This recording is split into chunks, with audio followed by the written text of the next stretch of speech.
Good afternoon, I imagine, for everybody.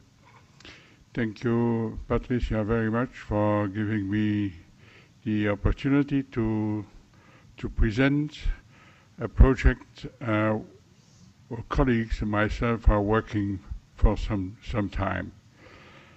You want to show it's coming? Yeah, okay. It has to do with technology progress for the help of education, for the help of learning, especially for developing countries, but not only for them, more in a general way. You have all heard of the Millennium Declaration goals from the United Nations, where all the countries agreed upon in 2000 that by 2015 primary education should be available for all the children on Earth. This is a noble intention, but almost impossible to attain. However, without a generalized learning frame, it will be difficult to elevate the well-being of the majority of humans and their societies and communities on Earth in a foreseeable future. The numbers speak for themselves. Half of humankind lives in poverty, and about the same amount had barely the opportunity to go to school for learning to write and to calculate. This situation is known for decades, if not longer.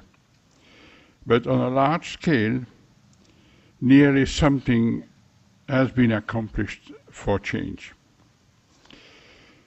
Where are we going to is the immense question which is addressed to all of us. More literacy will be required for all populations on Earth. Individuals will increasingly be in contact with technology in their daily lives. The information and the knowledge frames are inescapable for all of us.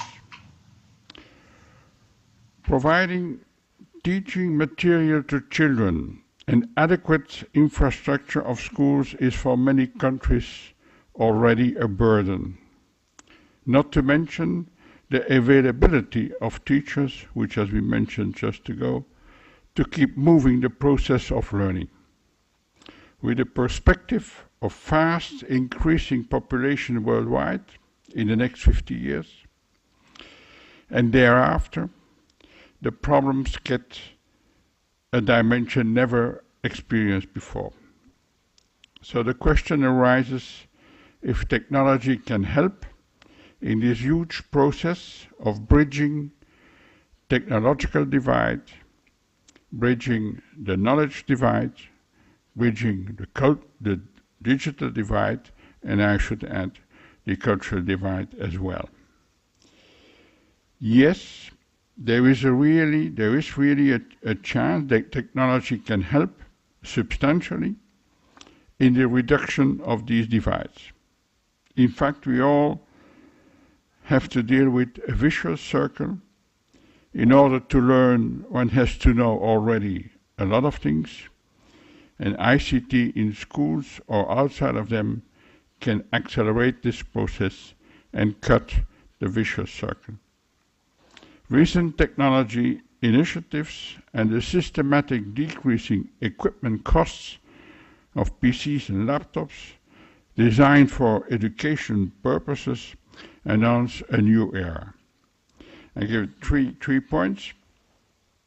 The first one you probably have heard of is the OLPC project, or the so-called $100 laptop.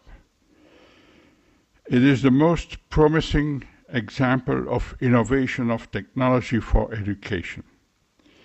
It is a totally new approach in education or for better learning. The concept consists in providing dedicated laptops, smaller in size but enough for teaching, to each of the pupils of a class or a school. The laptop replaces the school books and the school bag. It allows to communicate via a mesh network among the members of the class.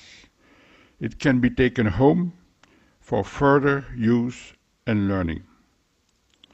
Besides local communication, it can be connected with the internet, provided that the connectivity is possible, wired or wireless via satellite. And that communication costs are acceptable. This is another condition. The OLPC laptops are not for sale. They are bought by governments or institutions and distributed to the schools in general. It is a non-for-profit business model.